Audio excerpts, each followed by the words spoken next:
up and back a few times with the relaxed arms. Maybe moving the shoulders forward and back in a circular motion, so keeping the arms relaxed. Few rounds, interlacing the fingers behind the back and opening the chest. And maybe giving yourself a big hug, so squeezing your chest and bringing your hands as far back over the shoulder blades as possible. A few rounds like this. Move something more, maybe bringing the chin towards the chest and lifting the chin up. Few times, maybe rolling your head in a very conscious and careful way, so we do not strain anything as our bodies may be still cold. And when you feel that you get this connection with your body, we're gonna relax our shoulders, relax our hands on our laps, maybe connecting the index finger and the thumb, and placing the hands palms up on your laps or your knees, and taking a moment to adjust anything that still needs to be adjusted to help you stay for a few minutes in this upright position, which is not rigid, which is rather relaxed. And then you feel grounded and supported. And if you need to sit on a cushion or on a blanket or support your knees in any way, feel free to take a moment to make yourself a bit more comfortable. And we're gonna take our usual 3 breaths, inhaling through the nose and exhaling through the mouth. Letting go with the exhale, anything that you can leave behind you for this half an hour. Maybe you can leave behind what you don't need in your life, maybe the tension, maybe the irritation or lack of patience, disappointment, so anything emotional or physical, pain, discomfort, that you can really let go to free the space for something positive that help us grow and become stronger. And we allow our breath to return to its natural pace, and we continue breathing through our nose only. And we're gonna support our experience of being positive and doing it right now by letting our mind and body relax with 4 to 8 pranayama. So we inhale for 4 breaths, and after a little pause we exhale for 8 counts. Sorry, not breaths, but counts. If this is not comfortable, you can stick to lower number, maybe inhaling for 3 counts and exhaling for double, so 6. Any other number that is comfortable to you. And as always, I will leave you with the task of counting, because your breath may be faster or slower and the counting faster and slower. And you should feel comfortable holding this to 1 to 2 ratio. So it doesn't really matter 4 to 8, 3 to 6, or even 2 to 4, as long as you are able to maintain this ratio and focus fully on the counting and on your breathing. And remember, do not rush. When you reach the top of your inhale, allow a little pause to happen there without retaining the breath. Just allow the pause to happen. And when you exhale, also allow a pause at the end of your exhalation to happen. So no rushing to exhale and no rushing to inhale. And if you want to support your practice of this pranayama with the focus for the mind, you can also use Hum Sa mantra. So when you inhale, you chant silently and mentally in your mind the syllable Hum, and as you exhale, you chant Sa. So I will be silent for a few moments, for a few minutes, and you please keep on breathing in 1 to 2 ratio, with or without the mantra.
take our last round of control, 1 to 2 breathing, pranayama.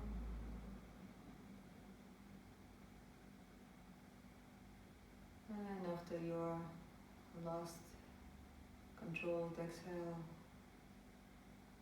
you will allow your breath to return to its natural pace, so letting go of your control and taking a moment to recall or formulate a new intention for your practice in present tense,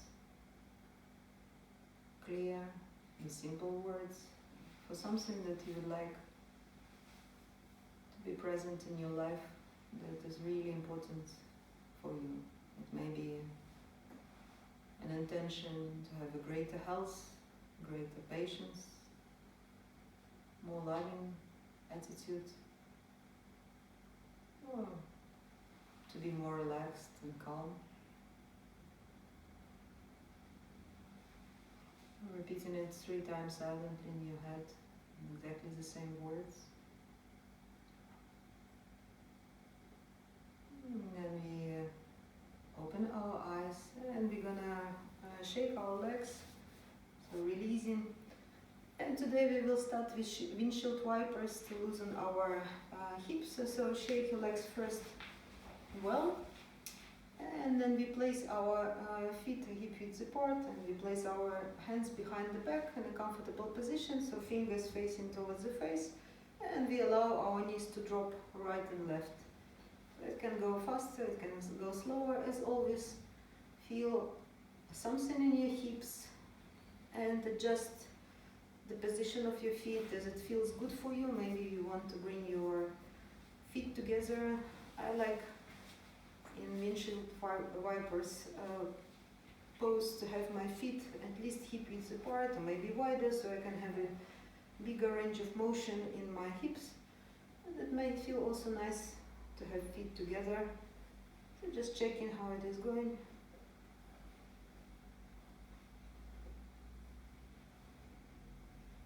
And then we stop in the middle. And today we're gonna basically repeat those poses that we've been doing quite regularly, and those poses that are really accessible for you and actually represent the entire yoga practice.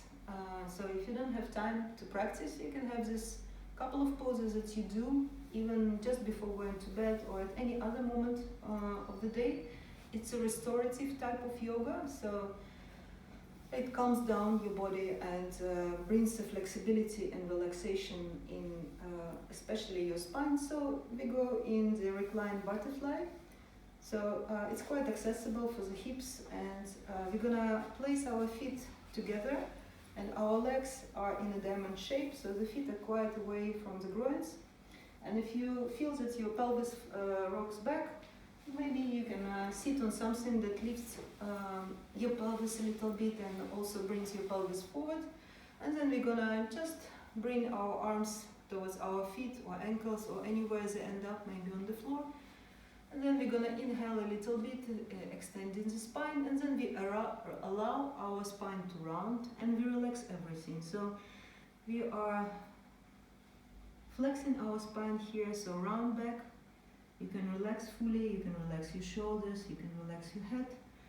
And for some people who have trouble just allowing your head to hang, you can also support yourself on your hands, if this is a position. And if you have a lower back troubles, then it's best not to round the back and go forward with a straight spine as much as possible. And then we just stay there for really a couple of deep, long breaths in and out. And we try to breathe using the entire capacity of our lungs. So remember this diaphragmatic breathing we were practicing in the colloquial world. It's belly breathing. So it feels that your breath starts from your abdomen, and you mostly breathe by using that part, the abdomen and the middle chest, rather than breathing only from the top of your lungs, from your shoulders or the upper chest area. And remember, in each pose, the inhale allows you to send your attention to a specific area that feels tight or discomfortable or problematic in one way or the other. Sometimes it's very difficult to explain what may be feeling rather strange in the body. It may be a tingling sensation or some kind of uneasiness. So send your breath on the inhale in that area, and as you exhale, try to relax. So try to let go and soften whatever you experience as a discomfort or dis-ease.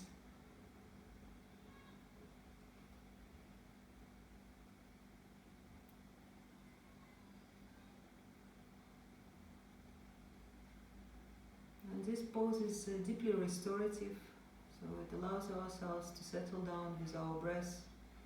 And it's safe to stay in this pose for at least 5-7 minutes. There is no problem in being in this pose for longer time. And this pose may be more accessible than, for example, a child pose, which is also deeply restorative. It may be less comfortable for the hips or for the ankles.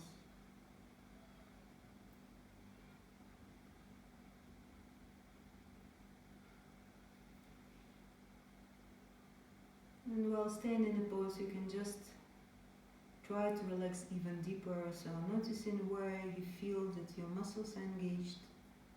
So letting go of the actions in your hips, in your thighs, in your legs, anywhere.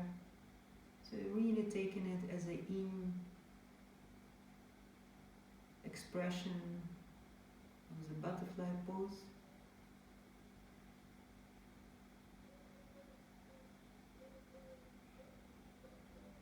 And remember, if your mind becomes bored, and it may happen too, especially if you are restless and not able to concentrate on the pose itself, on the practice and the sensations, gently bring your mind towards observation of the breath, towards the way your breath rocks your body. Maybe you can sense your breath in your nostrils.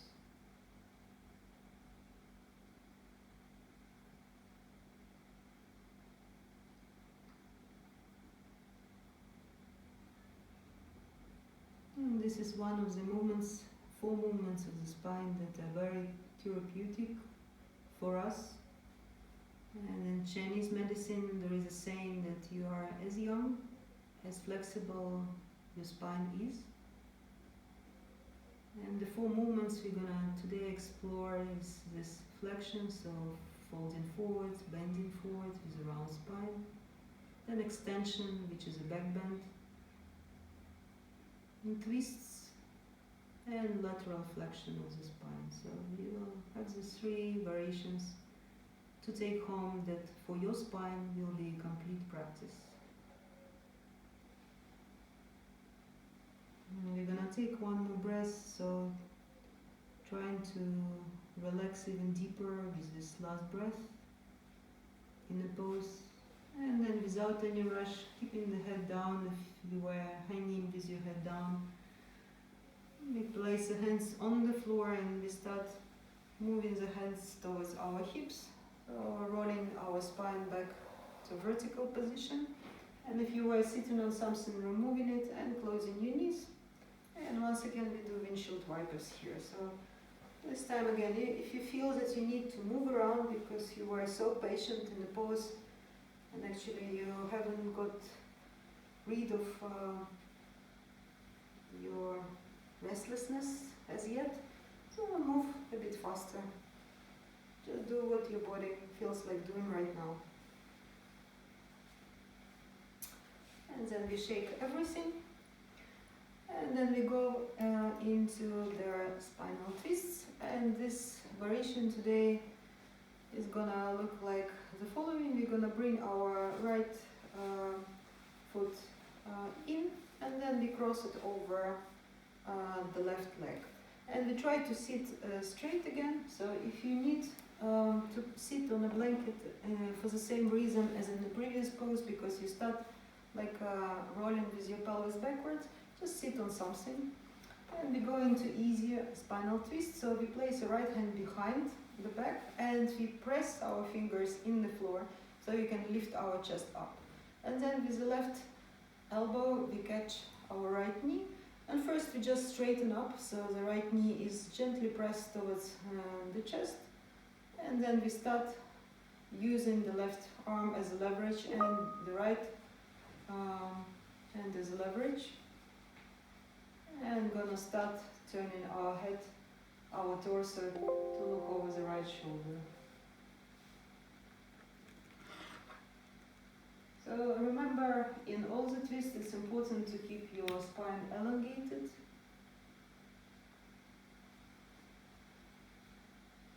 And then allowing for each exhale to deepen the pose. So inhale, you use to elongate the spine, and exhale, you try to inch a little bit more to twist the spine. So never twisting with a round spine. It doesn't really matter how deep you are in a twist, it's important this action of twisting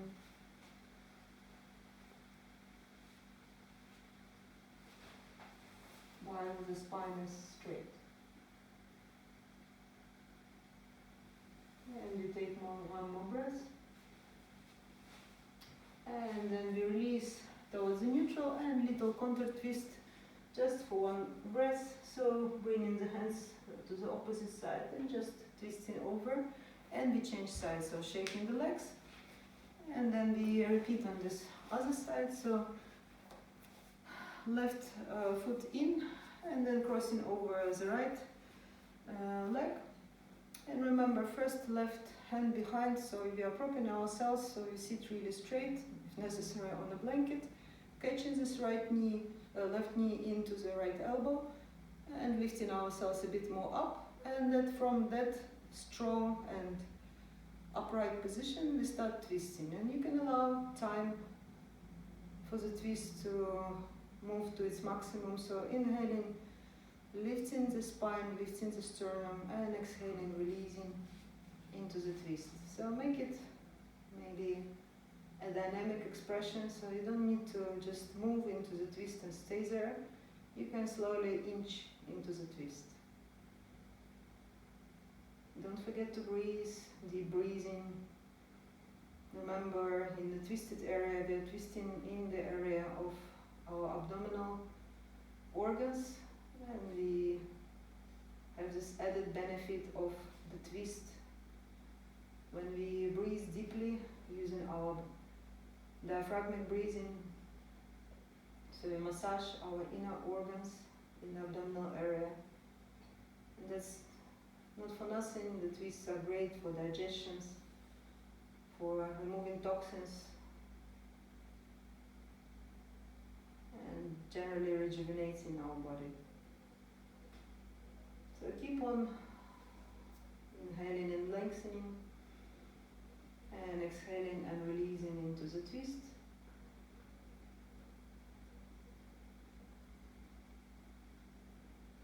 One more breath. Going to the maximum.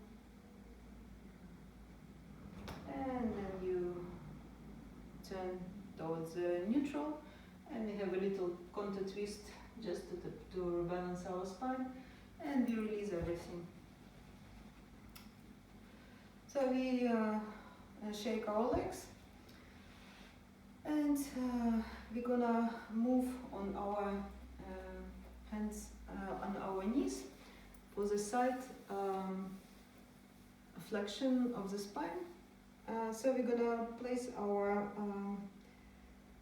knees hip width apart, and we place the right leg in line, so the right foot is in line with the left knee. And you can keep the toes up or down as it is convenient. The pelvis is straight, so you're not twisting here anywhere. And then you place the right hand on top of the right leg, and we bring the left arm up. and without changing anything. So your chest and the front of the body is just facing forward. We're gonna inch and allow our right hand to slide. And you imagine that you try to keep both sides of your torso, so the left side, but also the right side, equally long. I know that it might feel, and it actually is, that the right side of the rib cage becomes shorter in this position, but you try to keep this elongation action in the pose itself. And the belly, abdominal muscles are gently engaged, so don't bulk, don't allow your belly to stick out, and just hang there. And we take one more breath. Here it's a quite active pose. And then we inhale and lift up, and we change sides. So bringing the left leg out. It's in yogic world, it's called the gate pose. So once again, right knee, left foot alignment, and you can bring your left toes up or left toes down. That feels good. And squaring your hips forward, your chest forward, shoulders in the same plane as the front of the body. Left hand on top of the left leg, and we lift the right leg, right arm up. Inhaling, lengthening, and then without twisting or turning, just go sideways. So allowing our left hand to slide down the leg. Inhaling deeply and trying to keep this left side of the rib cage equally long to the right side of the rib cage.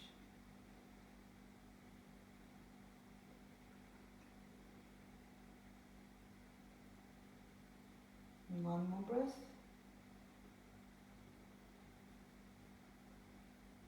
And big inhale, lifting yourself up and releasing. So that makes the third movement of the spine complete. And we move in our final pose for the back bend. So extension of the spine, and there are a couple of variations. So if you have a blanket which is quite sturdy and firm, you can have an easy supported bridge pose using the blanket. If you have a firm cushion, it doesn't need to be a yoga cushion, but for example 2 tough cushions, that will do as well. And if you don't have any, I will show you a different variation which is more active and doesn't use any props.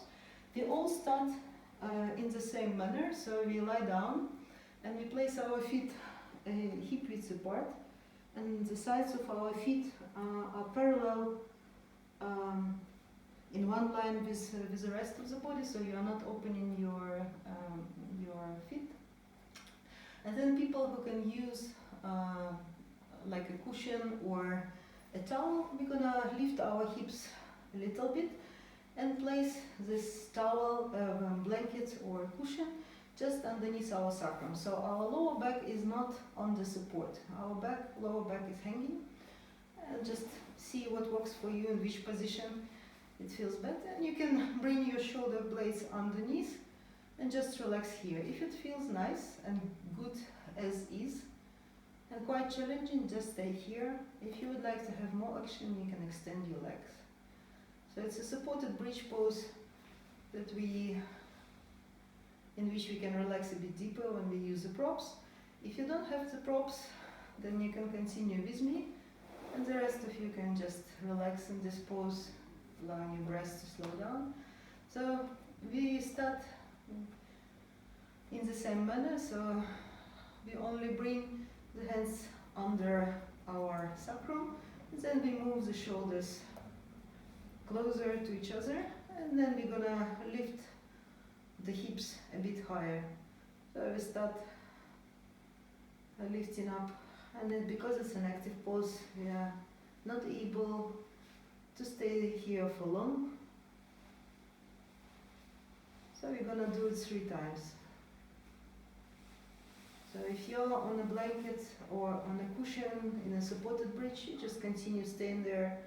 And if you're doing that more active variation of that back bend, preparation for the bridge. We're going to lower ourselves down for a few moments, allow our body to settle again, and we do the half bridge, preparation for the bridge, 2 more times. So preparing, interlacing the fingers behind, and then lifting the hips up. So each time you can check if you can lift a little bit higher, and check if your feet are pressing firmly into the ground, so your back bend and everything comes from the strength of your legs. And check if you can relax your buttocks a little bit, so you don't need to squeeze them stone hard. They are engaged, but not very hard. We'll find this middle ground, and then we lower for the short rest before our third round of a back bend. So allow maybe your knees to drop towards each other, giving yourself a break. And then we place their knees again apart, and we move in our last bridge. And people on the blanket just enjoy the ride, relaxing deeper. So lifting maybe a bit higher up, and checking your buttocks and checking your feet. Are you pressing your feet down, or your toes are lifted? So place your toes back onto the mat. And then we're gonna lower, and people who are on the blanket or on the cushion, who had the legs extended, you first bend your knees and place the feet on the ground, and then lifting the hips a little bit. You're gonna remove the blanket or the cushion, and just allow your knees to drop towards each other, so short rest for all of us. And then we're gonna bring our knees towards the chest, and we're gonna finish up with just massaging our spine. So remember 4 movements of the spine: flexion, extension, twists, and lateral flexion. This is what makes our spine mobile and full of life. These movements are essential and not always present in the day-to-day activities. So unfortunately, most of the time we are doing flexion of the spine, and not in the best manner. Basically rounding our shoulders and rounding our back, and bringing our pelvis backwards. It all can be very straining on our back and on our pelvis and the hips. So don't forget, when you are going into circles with your knees, that you can do both directions. And then we're gonna drop into Shavasana from the maximum tension position. So we're gonna first extend our legs, and then we look at our toes, we flex our toes, we make big fists with our hands, and we lift everything, and we make funny faces. Our muscles are really tense, and then we drop it. And then you allow yourself to settle into final relaxation. And today I will be just silent, allowing your body to sink deeper into the ground. And you can bring the sense of warmth and heaviness into your body. Feeling how heavy and passive all the parts of the body are, and how your breath relaxes any tension, any discomfort that might be still present anywhere.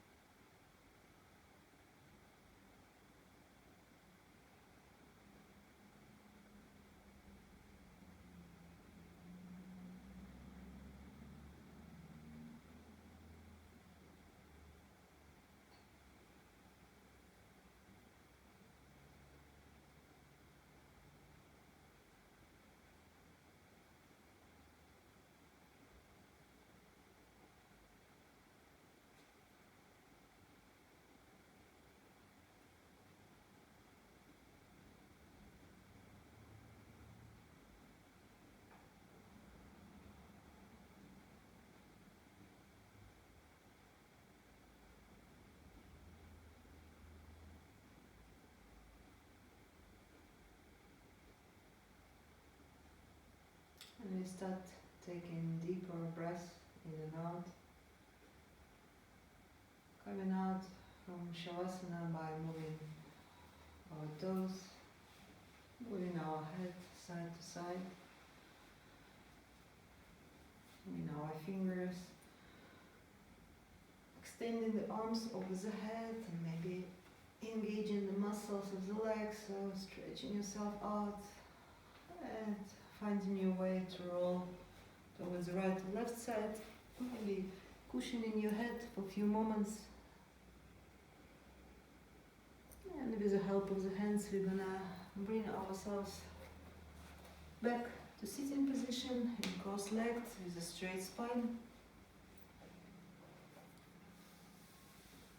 So we're gonna settle for a few last moments in our breath. And remembering that having an attitude of allowing,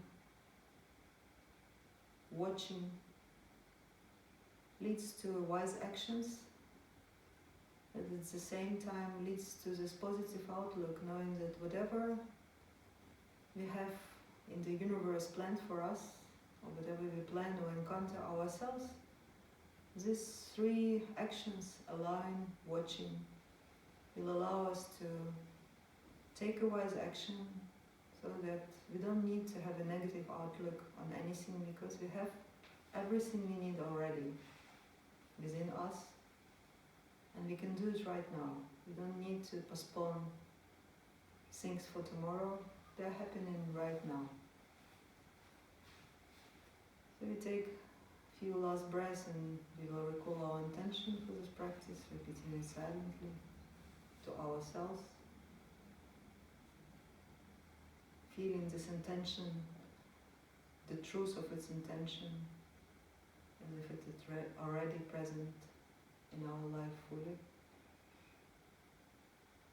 And then we bring our hands in front of the chest, opening the eyes, and bowing our head over the hands in gratitude for finding time to practice.